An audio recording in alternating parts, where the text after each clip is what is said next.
For all you groundhoppers out there, this podcast is for you. Hey guys, this is the Fan of Fan podcast. I'm Ben. And I'm Topless, and for all you groundhoppers out there, this podcast is for you. And tonight we're joined by YouTube groundhopper Dan Bell. How are you, mate? I'm not too bad, lads. How are you? Fine, thank you, mate. Thank you for getting in touch with us to come on. It's great to have you. It's great to be here. Great to be here. Yeah, we had a list of people who wanted to get on, and you were on it, so there's one tick tonight. I appreciate that. That's pretty nice to hear. Yeah. Fab. So, in terms of football, what is your background within football? Well, it sort of started when I was 9. That year happened to be the 2006 World Cup. We were doing football in PE at school. Everyone was building up to the World Cup. What England's chances were, how good a tournament it would be, and I suppose I just sort of really sort of got caught up in all that. Then, so obviously I've followed that tournament pretty closely. Then, obviously the following season was when it really started to take off for me in terms of following football. So would you say the hype in the sort of, I can't remember if it was the World Cup or the Euros in that year, but would you say the hype of it building up to the competition was what started it?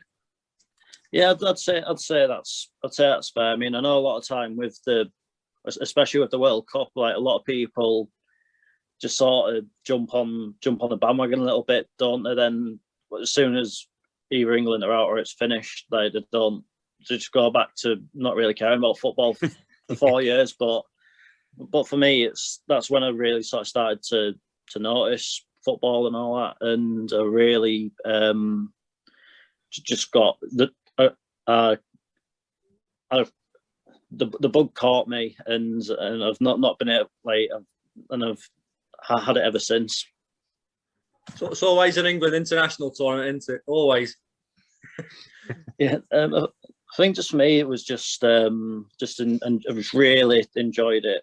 Just sort of enjoyed watching it in general. Like, I think for me is with international football, like I tend to enjoy watching sort of matches, just sort of like with just sort of general matches. Like a couple of years ago, I went to Spain against Sweden, mainly to experience a Bernabeu, but it was just.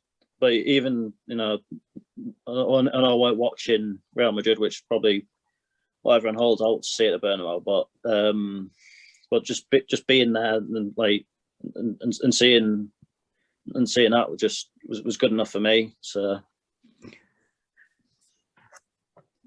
now, as we can see, you've got a Gateshead kit on, and I must say it's an absolute cracking kit. First time I've seen it. So we've been a Gateshead fan. How did you get into non-league, and how did you sort of choose Gateshead to be the team?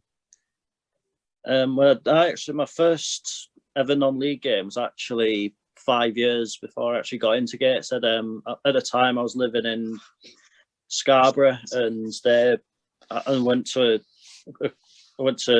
a couple of their games. I mean, at the end of that season, as it happens, it was the original Scarborough, and unfortunately they ultimately folded. But so then I had sort of 5 years where I only really sort of paid attention to the Premier League. But there was this one weekend, talking about 10 years or so ago now, me and my dad went up to Northumberland, and my dad said to me in the car, if you want to go to some football somewhere tomorrow with your granddad, you can do, but that Saturday, there was no Newcastle, there was no Sunderland. So I think I just checked out teletext, and I said to my granddad, Gateshead are at home to Cambridge tomorrow. Do you fancy going to that? So I went down. I felt really welcome. Thoroughly enjoyed the game and my day. Then I went back shortly after for a FA Cup tie against Hebburn. And again, absolutely loved it. And I just knew that club was right for me. And how has it been supporting Gateshead? I mean, they've been a standard National League team, but at the moment they've had a bit of trouble with the chairman, I believe, and now they're in the north. It's been a bit of a roller coaster. So when I started going, Graham Wood was the chairman. He's Gateshead through and through. There's no Gateshead fan out there has a bad word to say about Graham Wood. I think 7 years ago now, we got to the playoff final, ultimately lost, but we're still. Then after that, we were sort of stable in the national, never in any sort of threat of relegation or anything. Then he sold the club to Richard Bennett again. He put a lot of money into the club. Put a lot of money into fixing the pitch and everything. Like ever since he put that investment into the pitch, there's been absolutely nothing wrong with it. In fact, it's been one of the best in the league, which wasn't the case previously. All you ever heard about Gateshead was how bad the pitch was, which you don't get anymore, which is pretty good. Unfortunately, he put the club up for sale when he sort of realised he'd maybe spent a bit too much. It's spent a bit beyond his means. Unfortunately, we got into the hands of Ranjan Bagesi, who led the takeover, but unfortunately, he's associated with Joseph Calla, who basically came in, was running the show, and basically just asset stripped us left, right, and centre before ultimately at the end of that season we'd finished ninth. We'd had a great season against all odds, but as a result of his actions and financial neglect, we had to be put down in the league. But I think because of how close we were to losing the club altogether, I don't think we're that bothered about too bothered really about the demotion. But it was still, a bit of a kick in the balls to those players who worked so hard to get a pretty high league position that season. Yeah, because you were actually in contention for the playoffs. Me seeing Gateshead, I've always seen Gateshead as fighting relegation, but in recent years, you've actually been fighting for the top half and more. So it must have been frustrating. But was it really that bad? You were close to losing the club altogether. It really was. A few days before the club got into the hands of the supporters, he did an interview with, I think, the Sunderland Echo or the Newcastle Chronicle, one of the two, and he said his actual words were, "We were going to wind up the club because everyone's been so nasty to us." And I was like, "What? You've not paid the players' wages.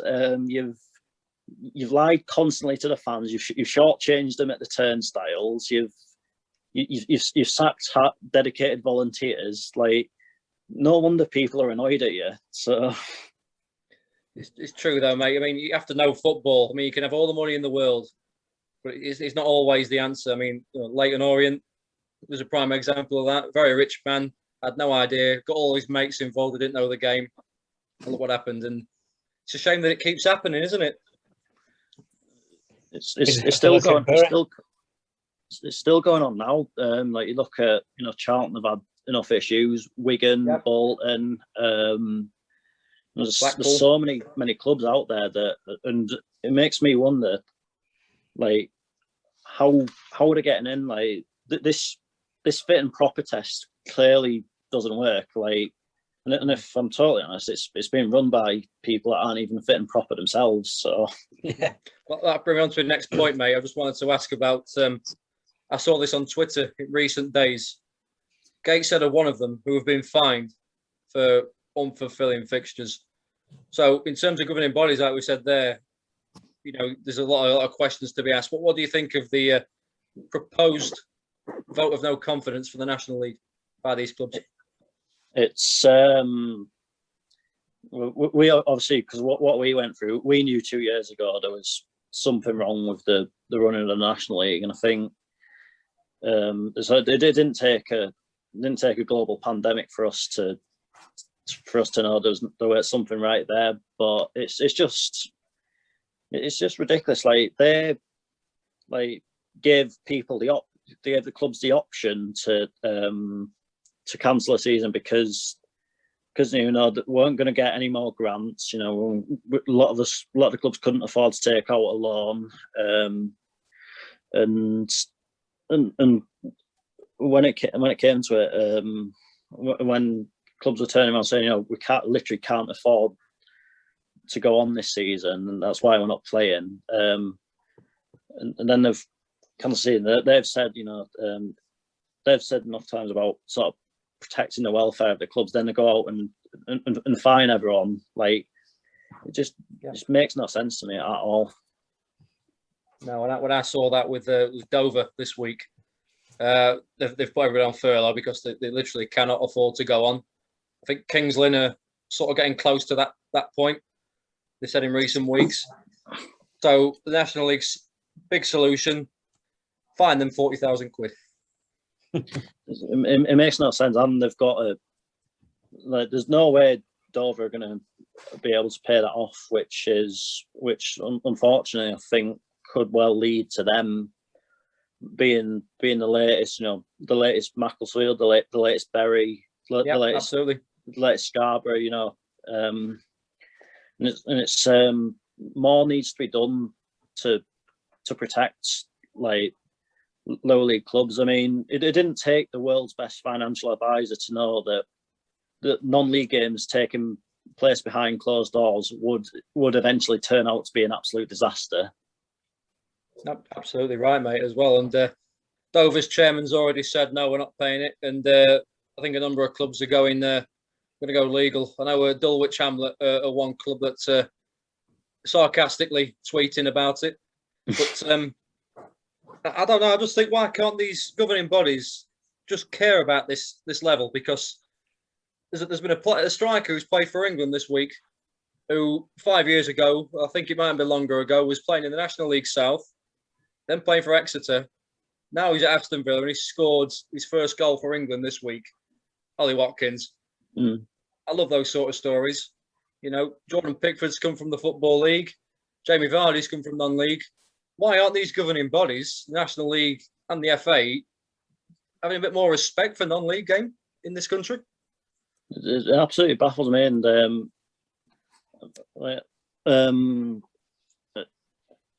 the thing is, if we're just bleeding non-league clubs dry, that's going to have a knock-on effect, which is going to lead to the very top and into the national team, because a lot of these players they've got to start somewhere. I mean, you think Vardy played in non-league, Ollie Watkins, Andre Gray, Chris Smalling. A lot of these players that have made it to the Premier League and done well in the Premier League have had that experience in non-league and the lower leagues. So we've got to. I personally think we've got to. More needs to be done to protect clubs. Like I'd say maybe League One downwards. I think because of the amount of TV coverage they get and so on. I think the Championship and the Premier League are sort of fine financially, but after that, there's so many cases of clubs, getting into the wrong hands, like not being able to, like, basically struggling to rub two pennies together. So, what's your thoughts, Ben? So, in terms of ground hopping, then, as you said, once you went to Gateshead, you knew it was a team for you. But what do you like most about ground hopping? I think for me, it's just because I personally like to do a lot of traveling and stuff like that, and it is an absolutely brilliant way of getting out and seeing new places. Like I've been since I started all this, like taking in sort of new grounds and so on. I've been so many places that I wouldn't have even thought going to, and some places I didn't even know existed until I started. Yeah, I can vouch for that one, mate. Definitely. I mean, I can remember the last football league match was Rochdale. I went with our mate Jack, who I call the Mary Miller in my blog, and we took a little trip into the town centre. Now, when you think of Rochdale, I don't really think of much special, would you? It was actually really nice. Like, it was only tiny, but it was actually quite nice. Like some decent views, and I thought the same about Halifax as well. Now, Halifax was in the top 10 worst places to live, but I went there and thought, wow, it's actually really nice. So it's definitely right there. And just those two are pretty good away. Like we went to Rochdale in the FA Cup a few years ago.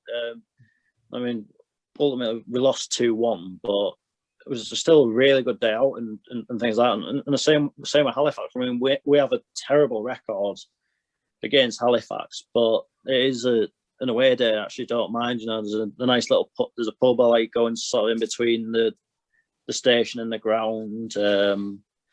And it is a good ground. I mean, I know it's like a bit like our place, you know, it's sort of 2 or 3 sides empty, but that is, you know, it's a nice stadium, really. Mm-hmm.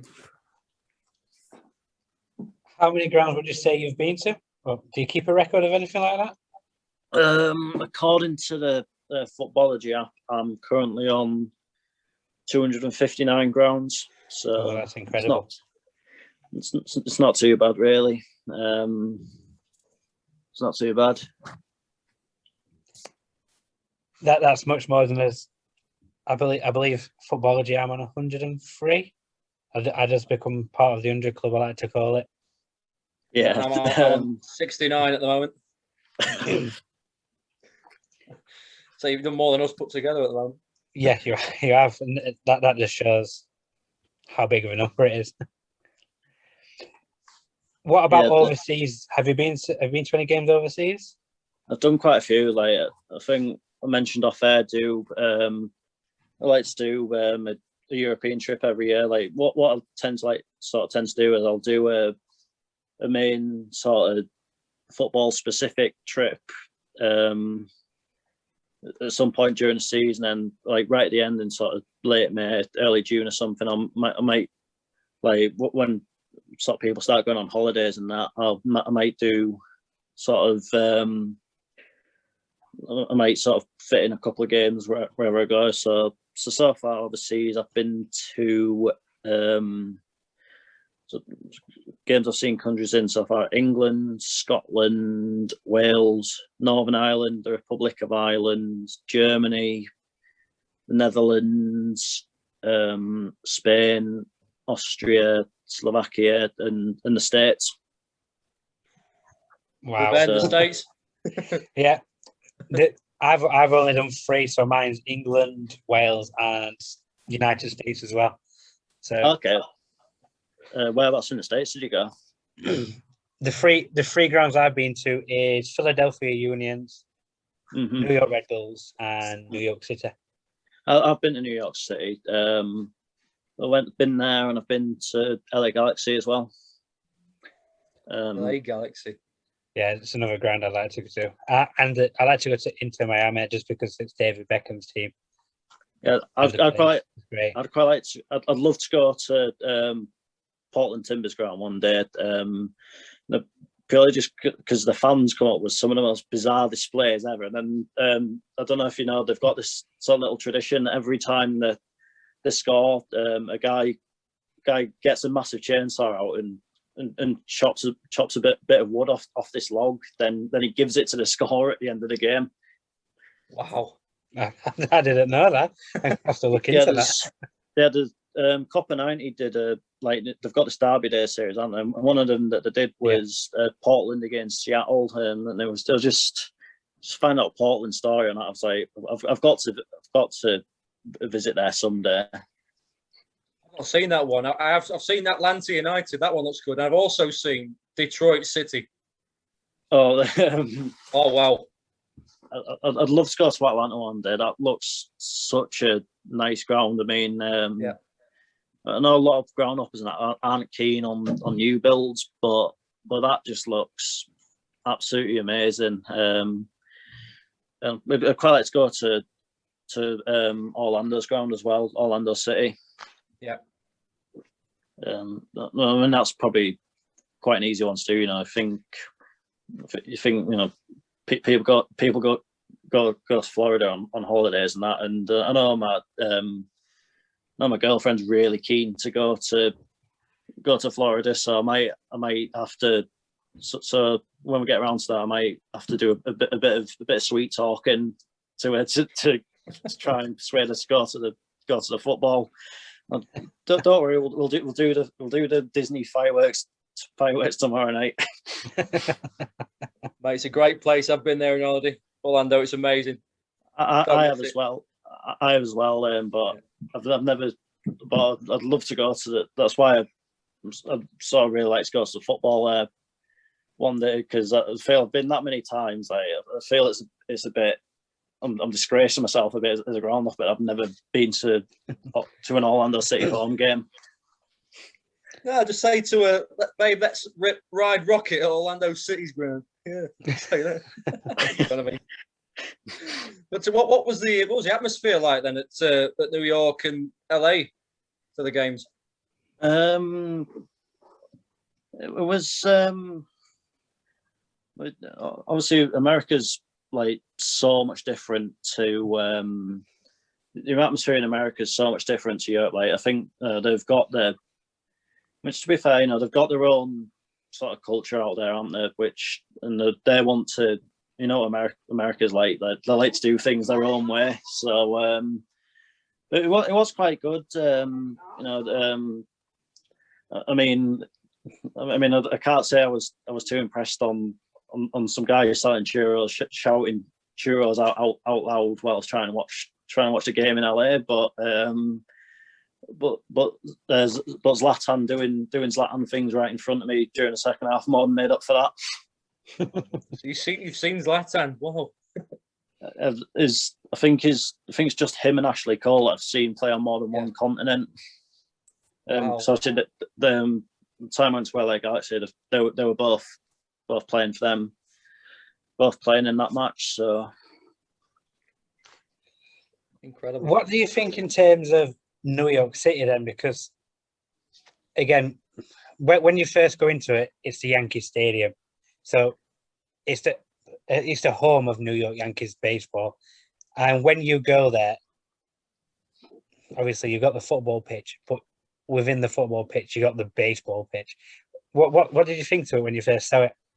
I thought it was strange. I actually put a tweet out while I was there, and I literally said, "Never call Gateshead Stadium with the running track strange again." And it was just so.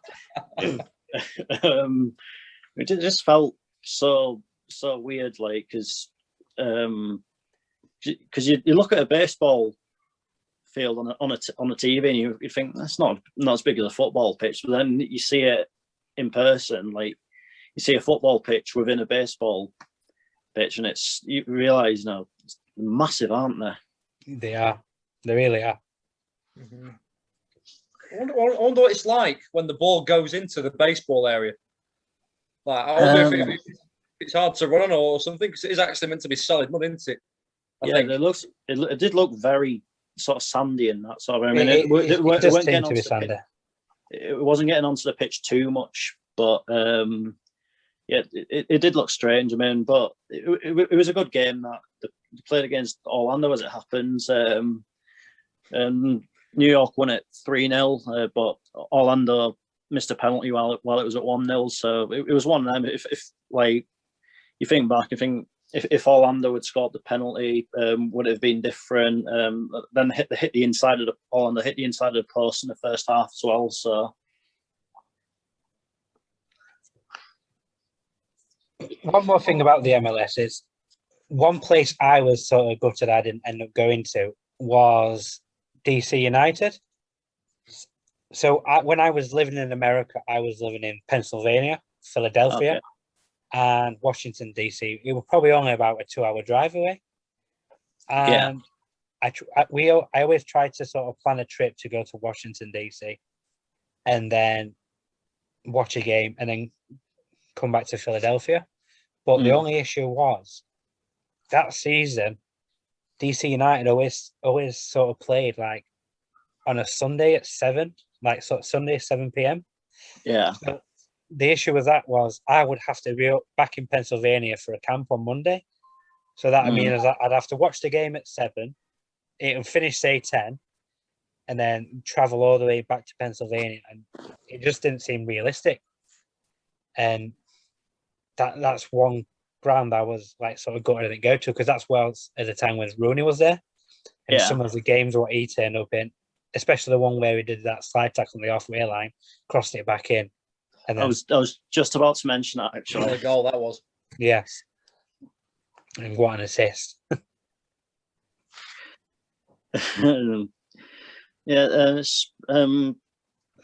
People always bash it in this country, and I think a lot of it's like, I always sort of feel like people, like, in a lot of people bash other leagues without sort of actually watching them or going out to experience them. It's the same with find it a bit the same with, they call the Bundesliga a farmers league when I've never even sort of been to Germany for a game. Like they do it with Scotland as well. Like they'll call Scottish football every name under the sun when I've never been to a game in Scotland or whatever. Yeah, wait till them sort of people see the atmosphere. They'll think, "Are we the farmers?" You know that meme, don't you? Oh yeah, yeah. Well, it's from Are We the Baddies, isn't it? But I changed it to farmers. Yeah. What would you say the best ground you've visited then? You've got a lot on your records. It's funny, like, because I did Dan's podcast the other week, who asked me the same question. There's so many I've done. Like, I absolutely loved the Bernabeu when I went there. Obviously, as I mentioned to you off air, I've got a lot of good friends in Scotland that support Motherwell. And I absolutely love visiting Fir Park. As up there, you've got the likes of Arbroath, who've got a really nice ground, Queen of the South. I've been, across Europe. I've been to, Sparta Rotterdam, which I absolutely loved. Oh, wow. Utrecht, Ajax, Borussia Mönchengladbach, Rapid Vienna. But the one that I just do genuinely love visiting, for all sorts of reasons, is Whitby Town's Turnbull ground. Whitby Town. That's there's so many absolute gems in non-league which a lot of people don't know about, which I think's a real shame. I think I've been to some this season that I really like. Crook Towns was really nice. Did a nice setup at Willington last season. I visited Hills Owen, which is a really nice ground. But for me, I've just always genuinely have loved. Always have been a really big fan of Whitby's ground. You get a good nice fish and chips in Whitby as well. Best fish and chips in the world. And it's just. Have you guys ever been to Whitby's ground? Nope. I haven't. No, I've been to Whitby and had fish and chips, but I've never been to Whitby's ground. So yeah, been to Whitby the town, not to Whitby Town. Yeah, regardless of when you go, if you go in the middle of summer, middle of winter, it's going to be freezing regardless because of the North Sea and that. But I definitely, it's definitely one I'd highly recommend you go into. I know it's not like exactly the easiest place to get to, traveling through the North York Moors and stuff like that. But once you get there and you take the game, and I think, like, I don't know many ground hoppers that have been to Whitby that didn't like it. So, because I know, like, there's a lot of time, like, ground hoppers will argue the toss over over what's a good ground, what isn't a good ground. But I've never sort of really heard it with Whitby, so that sort of says it all. It could definitely be one what could be rated high on your blog then, Jake. I rung Jack yesterday and I said, give me 5 grounds you think could get into my top division, the prolific premium. Maybe that could be one, yeah. Mm-hmm. I mean, have they got a big fan base as well, Whitby? Have they got a good fan base, or they've got obviously like a lot of clubs, they've got the younger support who'll do all the singing for them, but I'd say they get about sort of 300-400 a match. I mean, considering where it is and that, I don't think it's too bad. I mean, on the Yorkshire Coast area, I think sort of in between, if you don't live exactly in Whitby, I think in terms of non-league, then probably people are more sort of inclined to support Scarborough than them, obviously, because it's a bigger club.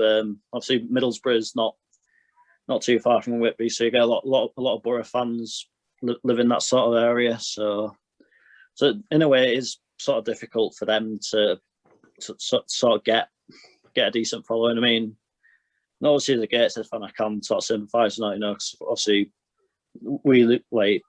because you can basically see St James's from our ground, and Sunderland's not too far either. We lose out on a lot of fans, but that's unfortunate. That's just how it goes, isn't it? Bigger teams have more fans. So one thing I'd like to touch upon is you said you've been to Ajax's ground. Yeah. Now, I've not been to Ajax's ground, but I've witnessed Ajax's fans in a Champions League game against Manchester United at Old Trafford, and for the 90 minutes there was non-stop singing, and they had some great chants. So I just want to know what they think to the atmosphere in terms of being at their home ground. I was a bit, if I'm totally honest, I was a bit underwhelmed by the atmosphere there. I don't know, because I mean, obviously I'll probably have to go back when I have a big game like a Champions League game, or after playing against Feyenoord or PSV. But when I went there, only playing Heracles Almelo, and it was a bit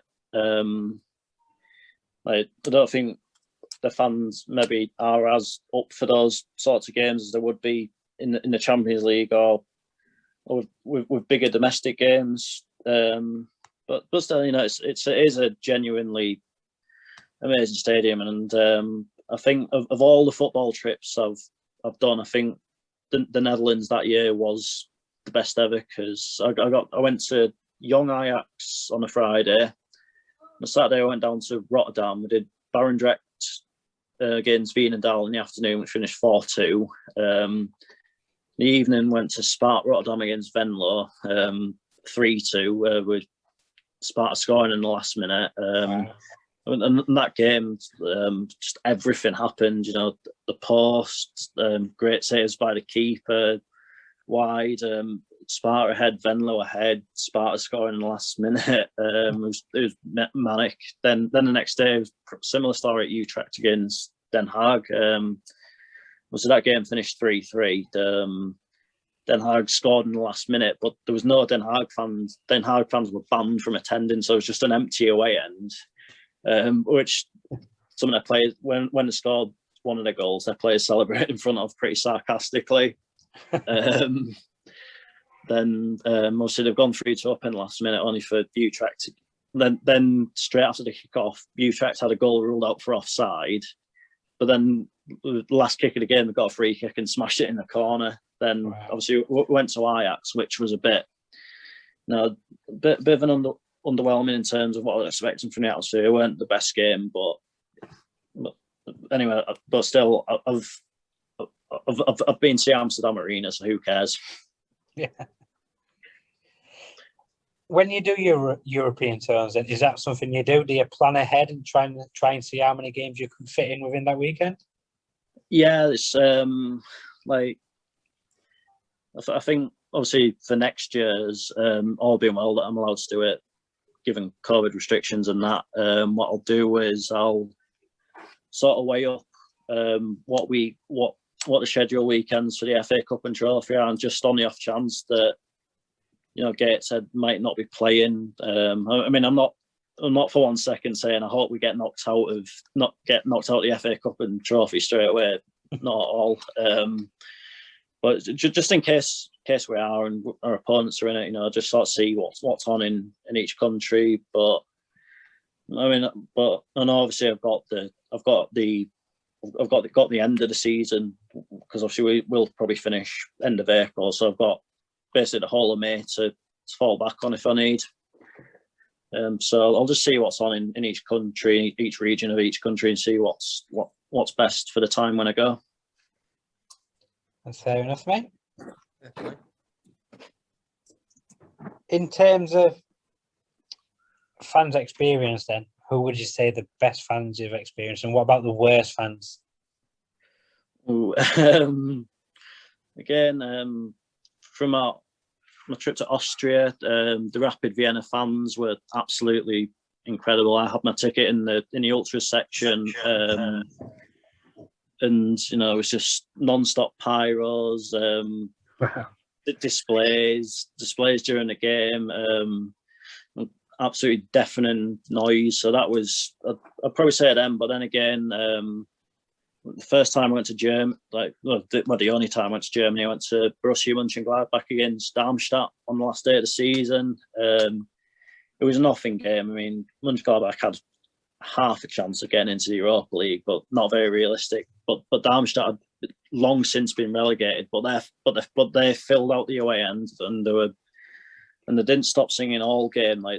So Darmstadt were really good as well. Obviously here, I know it's a bit biased, but the last few years, especially the Gateshead fans have been nothing short of incredible. Motherwell fans are pretty interesting as well. Worst fans, it's tough to say really. Obviously in the playoffs a few years ago, Gateshead fans had a bit of a run-in with Grimsby fans. I know that's died down now, and to be fair, I do in a way admire sort of the numbers Grimsby take away in that. But I think this might not be popular among quite a few of your listeners, but from my experience, the fans that sort of cause the most bother are probably Rangers, if I'm totally honest. Wow. Rangers.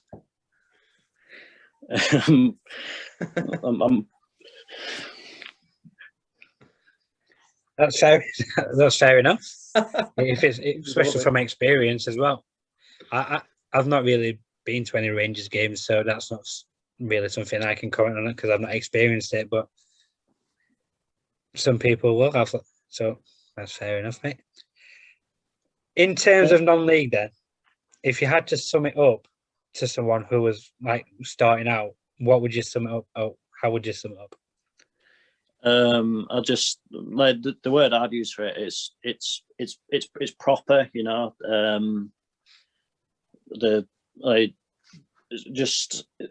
The connection the clubs have with the club's sort of players and officials and that have with their fans.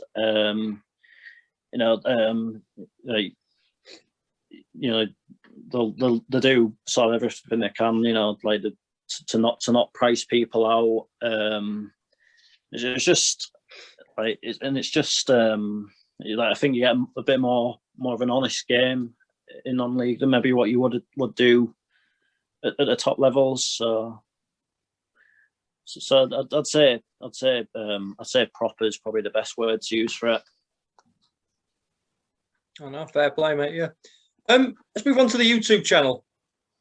What made you decide to do a YouTube channel based on ground upping? I was doing a film and TV degree at university before I obviously finished last year. And obviously I like filming stuff. I like sort of using cameras and that. But I also love football, so I just thought, why not sort of mix the two together and see how it goes. I've always had this I've always thought, non-league needs a bit more, should have a bit more press than it actually gets. So it's fine. Give clubs that maybe wouldn't get coverage otherwise the chance to have a bit, sort of.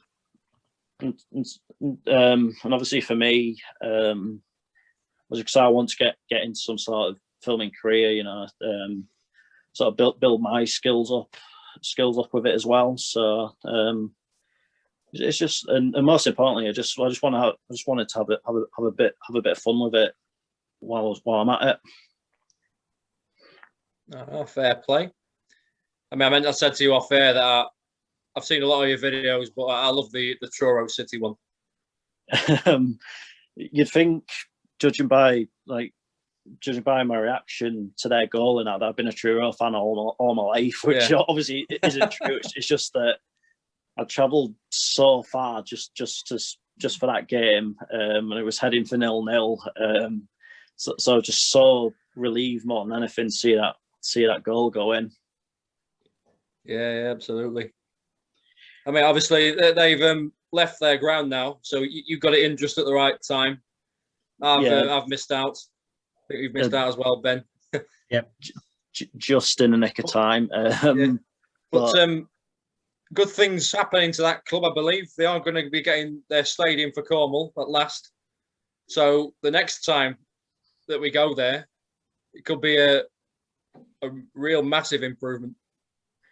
Yeah, it could be. I mean, being totally honest, it's a great day out, Truro. It's a nice little city in that, but it is a little bit of, temporary stands arena, really. Which isn't exactly appealing, but they made the best use they could out of it. I think they are. I think they are wanting to climb up leagues, give Cornwall a football club at a much higher level, because I don't think there's any. Is there any professional clubs in Cornwall? I mean, I know obviously you got a few in Devon, but I don't think they do in Cornwall, do you? I think they are the biggest club, mate. They are flying the potential Football League club flag for the county. I know it's mainly a rugby county, a bit like what Wakefield is as a city, but they are hovering around the National League South, and obviously Fylde. They were quite a modest club like them. They got their stadium, and all of a sudden they're in the playoff final for League Two.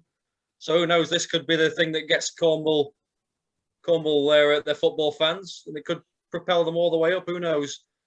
Personally, I'd love a Cornwall Football League club just for the away day with Mansfield, personally. But yeah.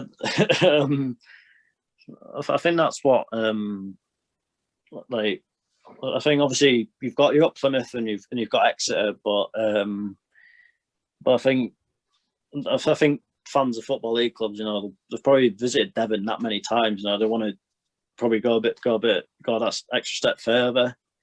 I mean, to be honest, it's probably the same with the fact that Northumberland doesn't have a professional team. They've been as far north as Newcastle. Why not? Potentially go even further. I mean, the only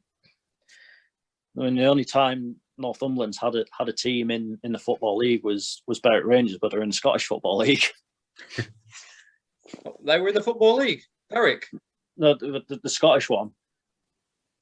Yeah. Right, the Scottish one. Yeah. Yeah. Well, obviously, Blythe Spartans are the highest team ranked, but they're not looking too good at the moment. I mean, I don't know if they'll be saved with the null and void, but yeah, quite similar to Truro, I'm guessing, in terms of the status. But yeah, who knows? I'm sure they'll get there, hopefully, one day. But yeah, but I mean, with the YouTube channel as well. I mean, would you be inclined to film Football League grounds if you could? I think when it comes to even, yeah. I think when it comes to the European League trips as well. I think when it comes to the Premier League and the Football League, what I'll sort of do on those days is I'll I'll probably stick them off to filming the crowd, because I think, obviously the Premier League and the EFL have got much stricter rules on filming than what it is down in non-league. So, I don't want to lose any videos for that. Plus with the Football League and Premier League anyway, like, people have seen either the game or the highlights, so they know what's happened anyway. So so why not? So I think with us, it's just make it more about the day, more about what the atmosphere was like and stuff like that. Yeah, you got to get permission to film the game, haven't you? From clubs. So I've seen YouTubers do it all the time, like film the crowd, but then they go to non-league and they film the game. So yeah, it's a good complements itself really well, I think. Yeah, I mean, I'm not sure it's like abroad. Like, I can't say I ever remember like a video being taken down for copyright in Austria or whatever. But yeah.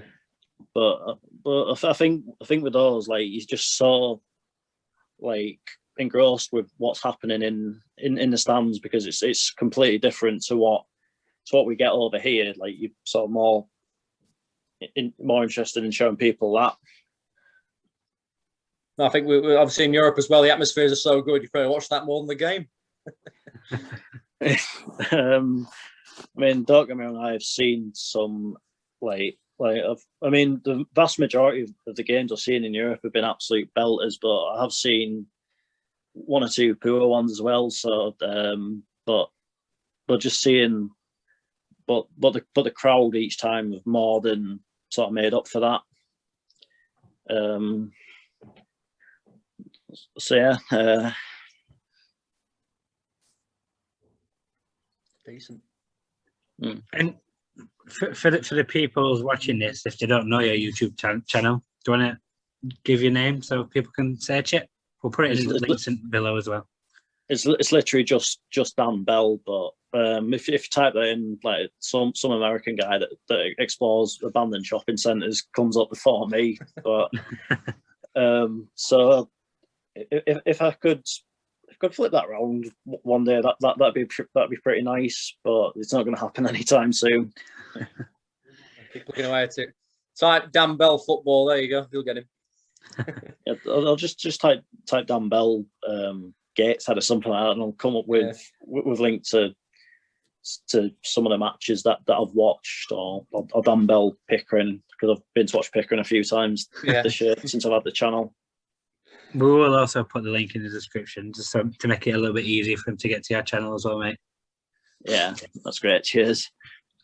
Right, so last question before we go on to the best 11. We asked this to every single one. We'll give you a few minutes if you need to, because we're not prepared you for it. Is, if you could sum up football in 3 words, what would it be? Unexpected. Unexpected.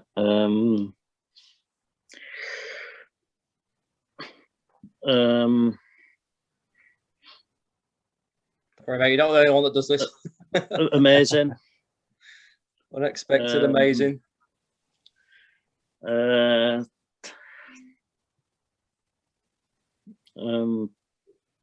Crazy.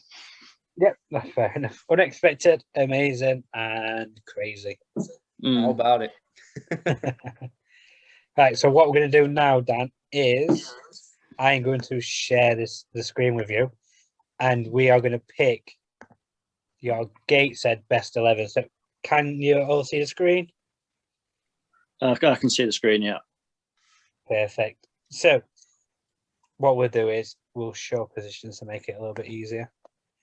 Would you want a 4-4-2, or are you wanting to change formation? I'm gonna stick with the 4-4-2. That's fair enough, mate. So what we're going to do is we're going to start off with the goalkeeper. Nice and easy. What if it's not nice and easy? You never know with this. Say that we've had some. Listen, we've had some great keepers at Gateshead over the years. Like, it's one position we've just always have seemed to do well with, but for the purposes of this, sort of based. All this is based on sort of my time supporting the club. In goal, I've gone for James Montgomery. James Montgomery. Yeah. Which that weren't easy to, I've had Ainsley Pears play for us, who's obviously made quite a few appearances for Middlesbrough in the Championship. Dan Hanford did quite well for us. Brad James was pretty decent. So yeah, we've had a lot of good goalkeepers, but I think Monty, like, the amount of times he's the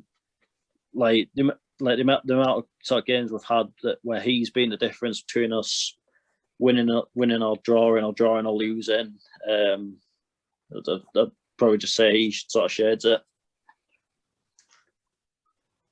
That's fair enough, and that's a good explanation. We don't even have to ask why. You've already answered it for us, mate. So we'll go for the right centre back position. We're going to have the right centre back. This is pretty easy. My favourite Gateshead player of all time, James Curtis. James Curtis. Now, why James Curtis? He was he was with us for over a decade. Wore his heart on his sleeve. Genuinely passionate about the club. Went on a journey through the leagues with us. A genuine fan favourite. It's pretty easy decision for him to be in. And who's going to be a centre back partner? Ben Clark. Ben Clark. Again, came into the club and came to the club from Hartlepool, I believe, and is even since he retired, he's still been around the place. He was a captain for us during the Wembley season. He's an all-round great leader, all-round great guy. Again, another pretty easy decision.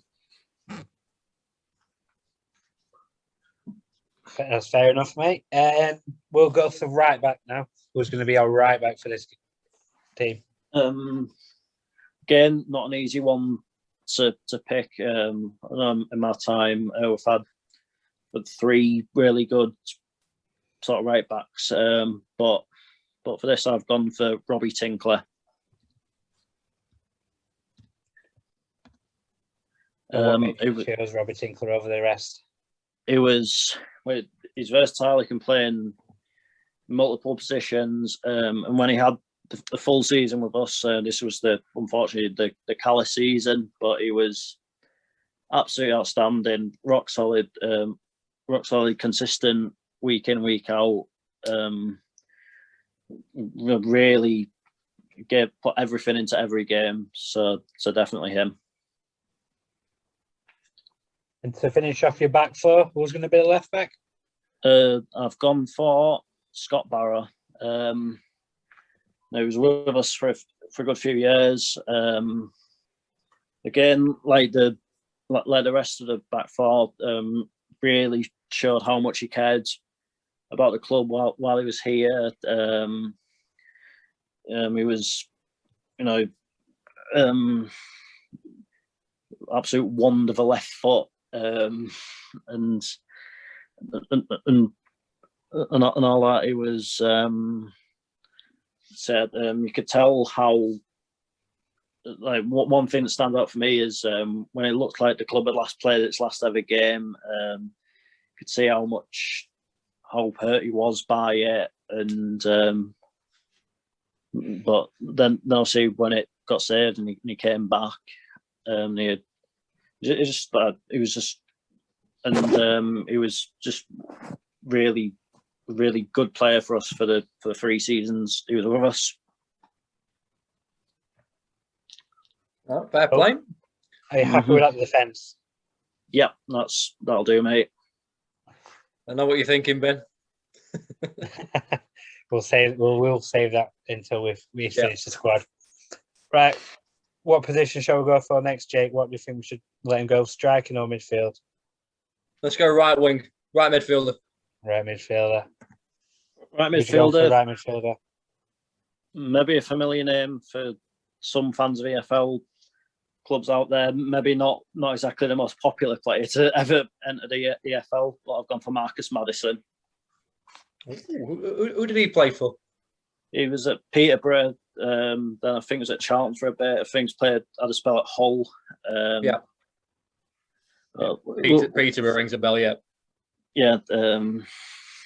When he was with us, his skill was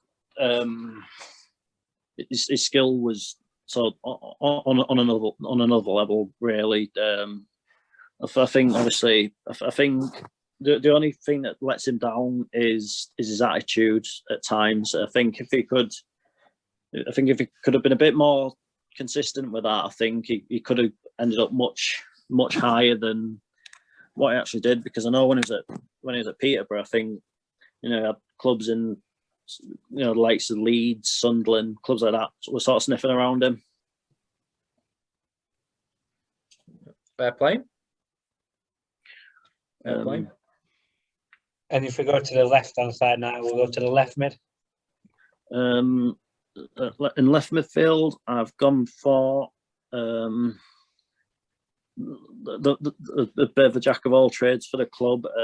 He's been the kit man. He's been, part of the backroom staff. He's done all sorts in the community, and has been a great all-round player for us. And that is JJ O'Donnell. JJ O'Donnell. Yeah. Cool. Wrong one. Was he as good as Okocha? Better. Of course he was.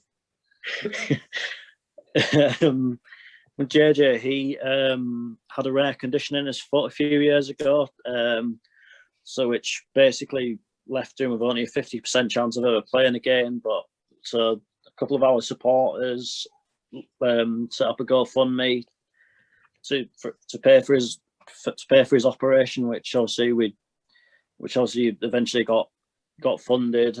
So he went for that, and his rehab took quite a long time. But when he came back and when he was a regular fit in the team, he was just, last season especially, he was absolutely brilliant. He started banging them in left, right, and centre. So a great comeback story and a great all-round professional.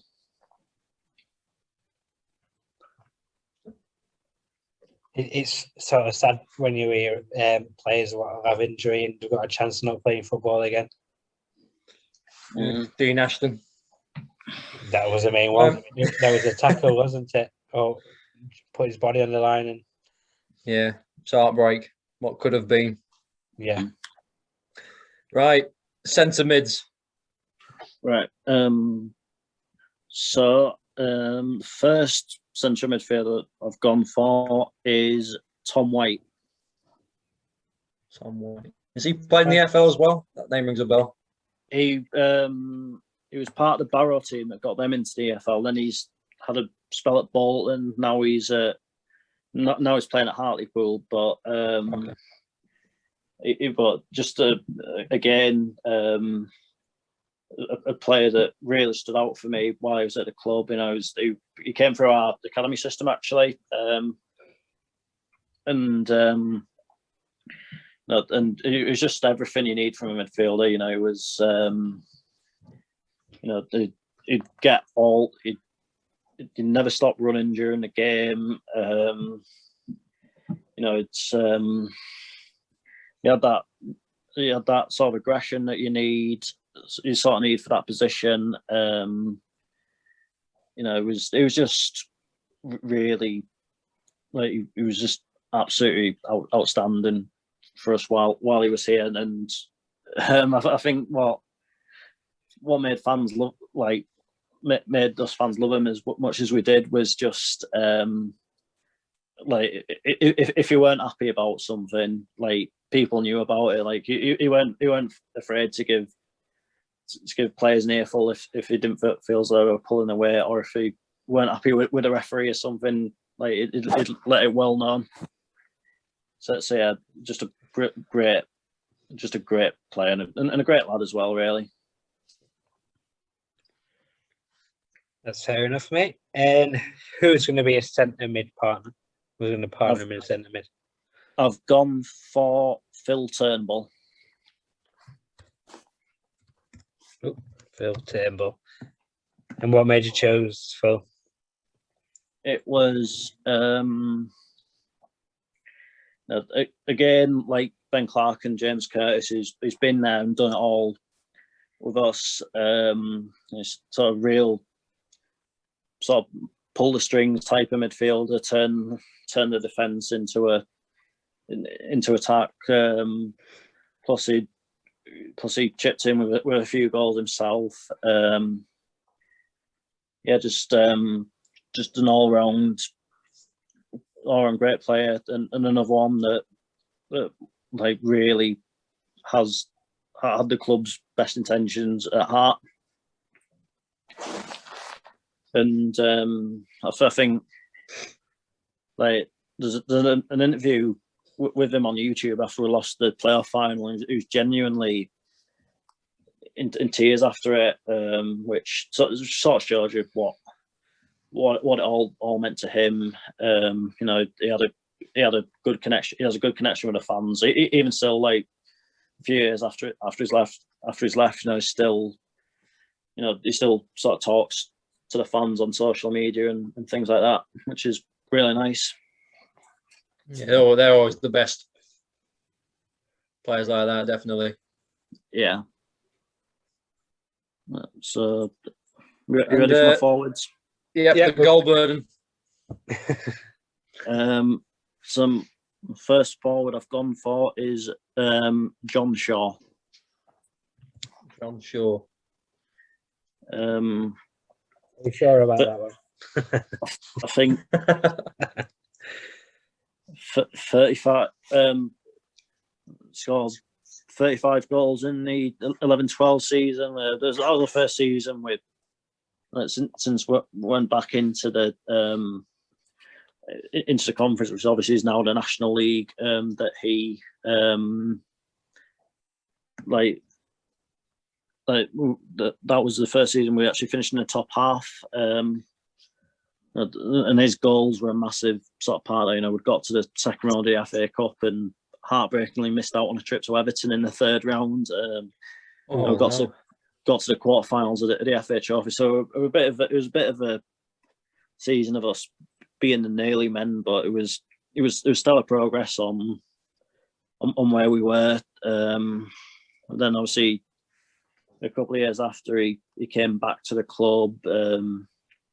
And still, like, I mean, I know by then, you know, he wasn't quite the player he was. You know, I think his confidence had, like, it didn't seem as sort of confident as he was. But still, you know, he's in there for a reason. You know, he was still a really good player for us. So yeah, it's got to be him. And finally, this is a player we only had on loan for a few months. I know you're not supposed to get too attached to loan players because ultimately it breaks your heart when they go back to their parent club. But I've gone for Luke Armstrong. Just when he came in, it was what we'd sort of been missing for quite a long time. You know, someone to be on the end of crosses, just someone with a proper natural eye for goal. I remember what I always remember is when the first game of the 18-19 season, with 19 season, we beat Salford. The first home game, we beat Salford, who ultimately went up, and he scored both goals in that game. The second one, he just run clean through, stuck in the bottom corner. the stadium around has gone absolutely mental. That was such an amazing moment. Then after that, he scored so many crucial goals for us at crucial times. So it was tough with the game with strikers, but he probably just about makes it in. I know he's only with us for a short time, but what contribution he made. Did he play in the EFL as well? Because it's a familiar name again. I think he did play for Salford. I think he's played for Accrington Stanley as well. Yeah. Mm. Who was Armstrong on loan from when you got him? He was on loan from Middlesbrough. Wow. I think he's at Hartlepool now. But he's going for fun for them. So he's clearly not lost his touch or his eye for goal or anything. Now, if you had 3 subs, who would you choose for your 3 subs? I think it's always important to have a keeper. I'll not if it's only 3, I'll not do a keeper, but I'll have for a spare defender. I'll go for John Mellish, because he could play in all the. He was quite useful in all the defensive positions. A really versatile player, and he's doing really well for Carlisle now. So definitely John Mellish. Midfield, I'd go for Jamie Chandler. Similar player to Tom White, really. Gets himself about, contributes with a few goals. Puts everything into every game. Wasn't afraid to let his feelings known if he weren't too happy about something. And as a spare front man, I will go for. This is tough. I'll probably go for James Marwood. He scored twice on the day that we won the playoff semi-final to get to Wembley and things like that. And I think that sort of etched him into Gateshead fan hearts, really. And who's this team managed by? I think off the managers we've had, I'd probably go for Steve Watson. I know he left for York partway through the what we call the colour season when we maybe shouldn't, because what should be is recognising what a great team we actually had that did so well under ridiculous circumstances. But I think you really sort of owners on that side, he really sort of harmonised the club. The connection between the players and the fans grew with him at the club. Played some nice football. Him himself was dead popular with the fans and things like that. So I'd probably say Steve Watson. Although you could also argue, Ian Bogie did a lot of great things. Got us up a couple of leagues. Gary Mills obviously got us to manager that got us to Wembley and the FA Cup third round and things like that. So Steve Watson left for York. Was it because of the circumstances with the chairman? Would you say, or was it? I definitely think so, partially. I know. He's from Newcastle, isn't he? Yeah, I know of York. Obviously, there's a lot of there's quite a bit of potential in it. Because at the end of the day, the chairman's got a lot of money. They've just got the new stadium and things like that. And there's a lot of people see York as a club that should be in the Football League. I know no club has. I know every club is in whatever league they're in for a reason, and that's definitely the case with York. They were ultimately they weren't good enough to stay in the Football League, then they weren't good enough to stay in the National League either, and that's why they are where they are now. But they do have that. But I think he sort of felt, they have that potential as a club, and that to sort of get back to where they feel where they want to be. Can Gateshead get there one day though? Do you think? What's the Football League? Yeah. So we nearly did it once. I think for now, we're just sort of desperate to get back into the National League. Then maybe sort of stay there for a while. But I think obviously with Gateshead, it's like the area it's in. I think players might look at it and think, like life in the Newcastle area. It's an attractive prospect. But I think if we stay full time, we can sort of rebuild sort of everything that was torn apart. Then maybe one day we can maybe start to push towards it. But for now, it's more about sort of balancing the books, again, making the club sort of more financially stable, and sort of trying to get back into the National League for a start.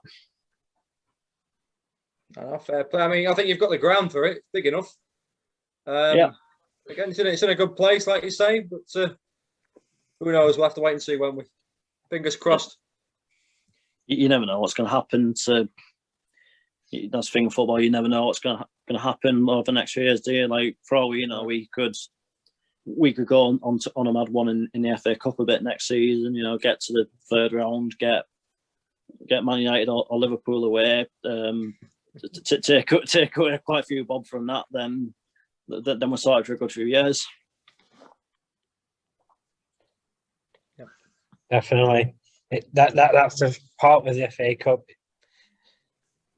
It's not been so much this season because you've not really had the replays, but yeah, you've not had the fans in either, which is like.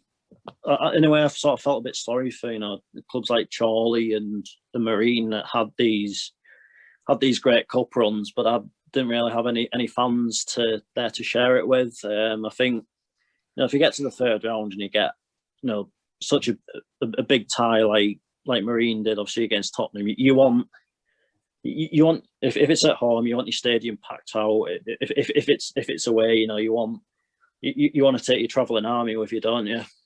Yeah, definitely. And the finances what come with it, especially against big teams. Yeah, I mean, Marine will be set now for the next few years a bit. Yeah, well, to be fair, they had the BBC coverage and that, which was something. But you think if they could have had, and obviously they sold a lot of virtual tickets, but they did. It would just made it so much. It would have been so much better for them, like if they could have had BBC coverage and the full house as well. But obviously, COVID doing what it's done, it's not been possible this year. But fingers crossed, from next season it'll be back to normal. And obviously for my sake, Gateshead can just get a load of teams from lower leagues right up until the third round, then get ourselves a nice little trip to Old Trafford or somewhere. It'll be a good one. Pretty optimistic, I know, but stranger things have happened. Oh, definitely. Indeed, they have. How many rounds would it take you to get to the third round then? Because when does Gateshead become in it? You have preliminary. We come in at the second qualifying round, so that's so we go for the second qualifying round, the third qualifying round, fourth qualifying round, first proper and second proper. So we have to win 5 games before the third round, and obviously, I mean, even for a club like us, like just getting to the first round, drawing, Portsmouth, Sunderland, but if they're still in League One next season, Bolton, just someone like that would be pretty good as well, because games like that would if they're at home, would draw in a good crowd. If they're away, and it sort of entice a lot of people to travel with us.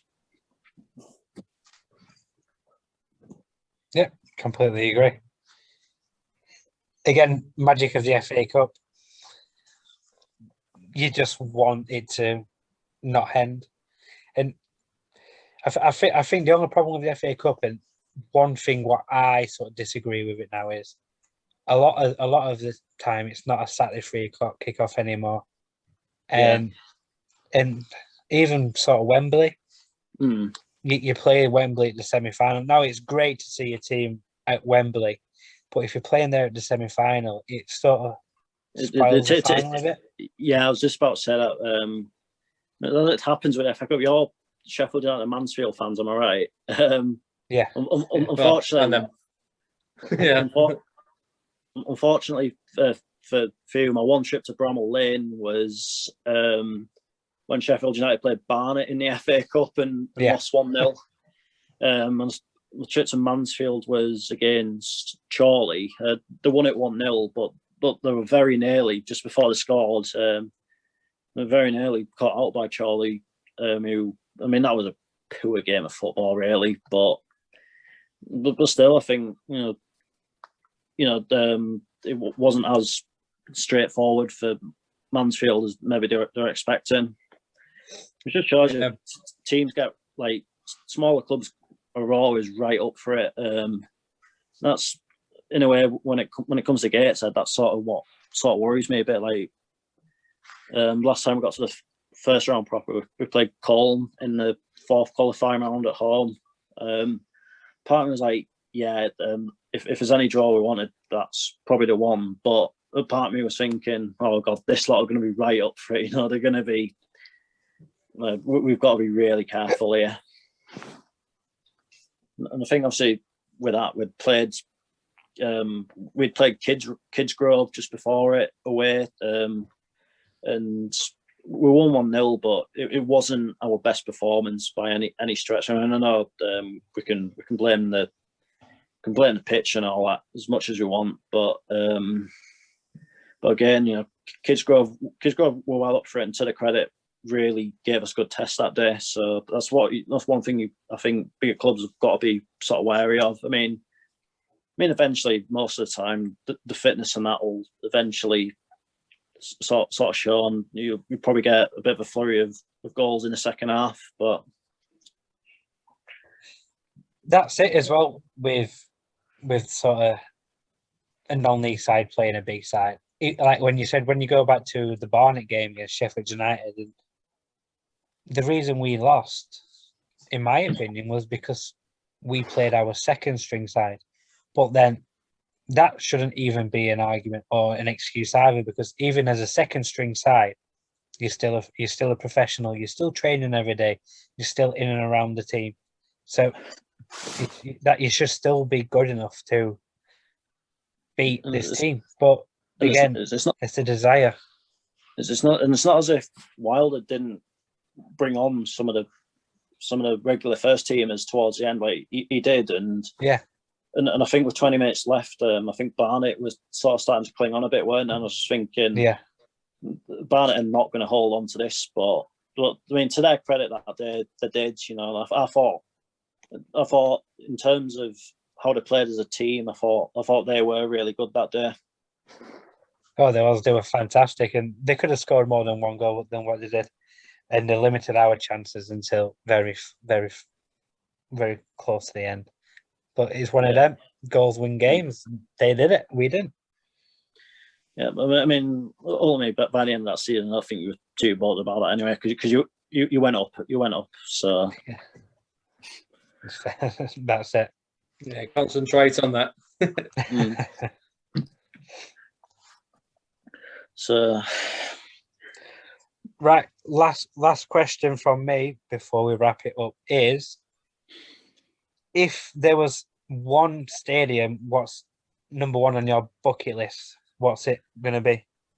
I've seen this. I've actually did a video about this a a couple of months ago. Sort of grounds I'd love to visit. I mentioned quite a few. I'd love to go to Cologne one day. I'd love to go to was it, as I mentioned in this podcast, Portland Timbers. Boca Juniors ground I'd love to go to as well. But I think, I think just in terms of the fact that it's on a limited lifespan, it's so unique. But there's so much talk about it being knocked down soon. I think it's got to be the San Siro.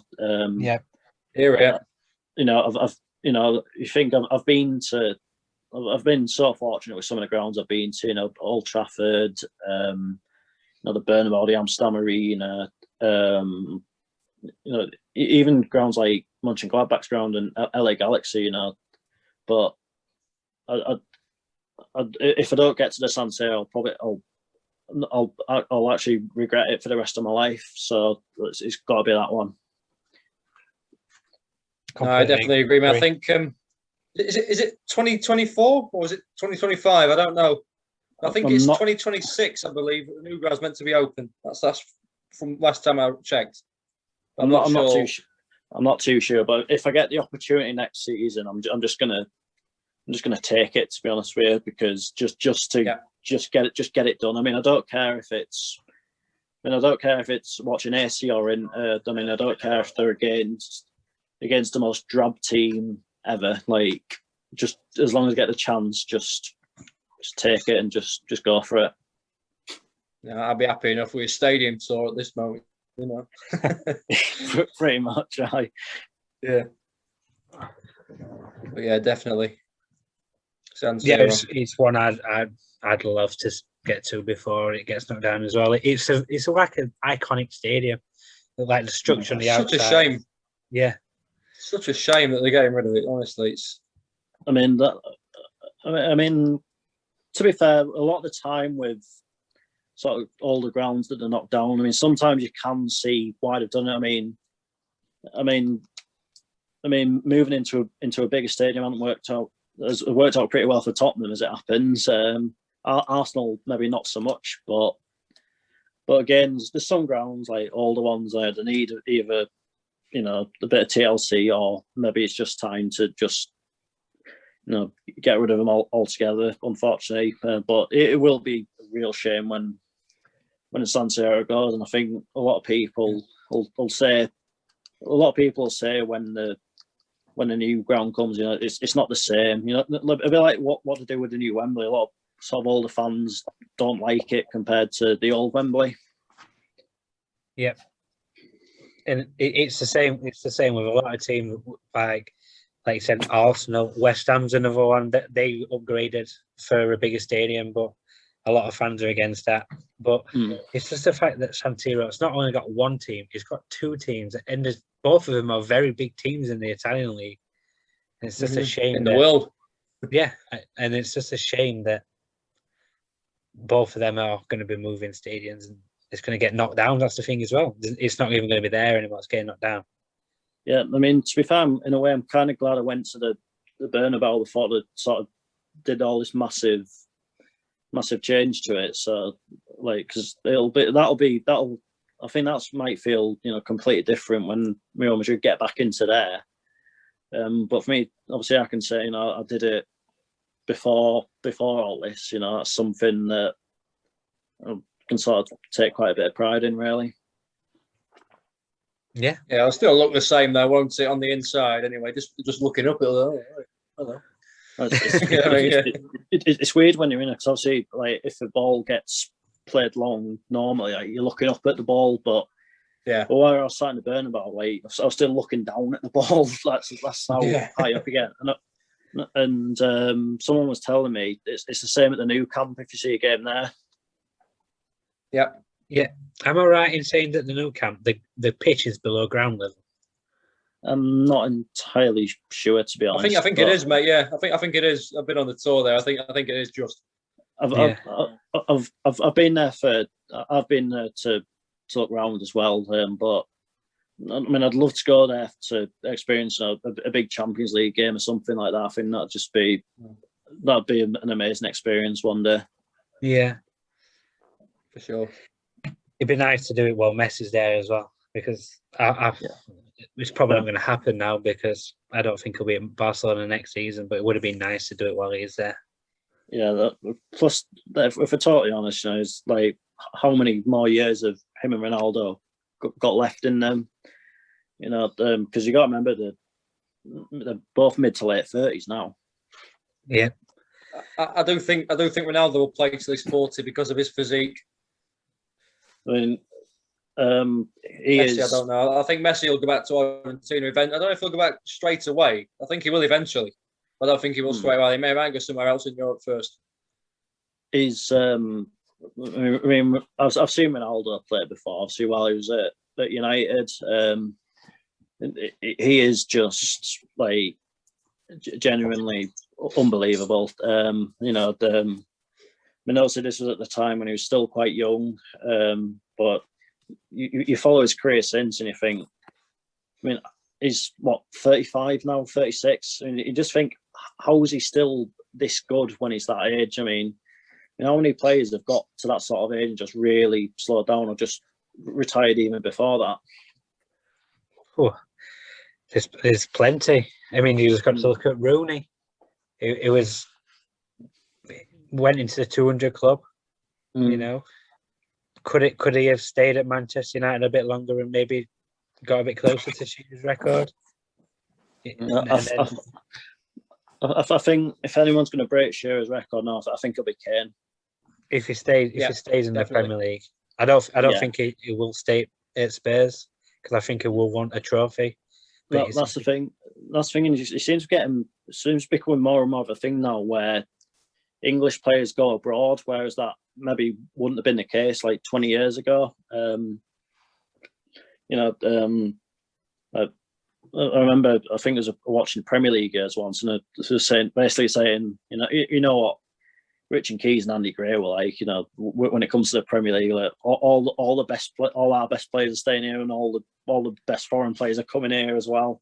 Yeah. Whereas now it's a bit more, there's more and more English players going to play abroad. I think Kieran Trippier, Jude Bellingham, people like that have all gone abroad. Yeah. And that's what we need. I think our problem as well is that it's sort of within it, when England's doing the sort of squad, it's like you have to be sort of in the top 6 setup. If you're not in this big English Premier League club, you don't always get the look in. It's like, for example, Dean Henderson. When Dean Henderson was at Sheffield United, he got called up, I think, once to the England squad, and that's because one of the goalkeepers gets injured. As soon as he's back at Manchester United, he's getting named in the 3 goalkeepers. And again, by the way, he's not playing every week as well. When he was at Sheffield United, exactly. We look at like countries like teams like France, Germany, Spain. Like, look at their international selections, and their players are playing in all sorts of countries around the world. Whereas with England, it always seems to be basically a team made up of entirely Premier League players. When we've got these really good players now playing abroad. Well, look at Brazil. They've not got. I don't think they've got one player playing in their national league. They're all abroad in Europe, most of them as well. I was looking at live scores this weekend, and I saw that the top league in Australia is still running. So I just thought, right, Australia clearly don't have that many A-League players playing their team. They're all probably playing in Europe somewhere. Yeah, definitely. You bet. With the Brazil one, though, could you argue that's because of the sort of league, how good it is, if you know what I mean? Could you say that there's better leagues out there? The standard, is it? Yeah. I think the best players from Brazil and Argentina all seem to go and play in Spain and Italy, don't they? Really? Yeah. Yeah. Or in England. Yeah. For sure. Right. I think it's probably best to wrap it up now. We've had a good conversation with you, Dan. It's been great. Fantastic, mate. Cheers. Thank you for coming on, mate. Guys, Dan Bell on YouTube. Have a look at his adventures at the football. You won't regret it. And I'm sure we'll come and see you sometime, mate, at Gateshead or in Shropshire. I'm sure we'll get together for a game sometime. It'd be great. No, I'm happy well up for that. I'd be more than up for that, really. Just let us know if you're ever somewhere where I'm likely to be, and we'll fix something up. Yeah, Definitely, mate. definitely, mate. Right, it's been a pleasure to have you on, Dan. Thank you. Thank you Cheers, very lads. much, mate. Cheers, lads.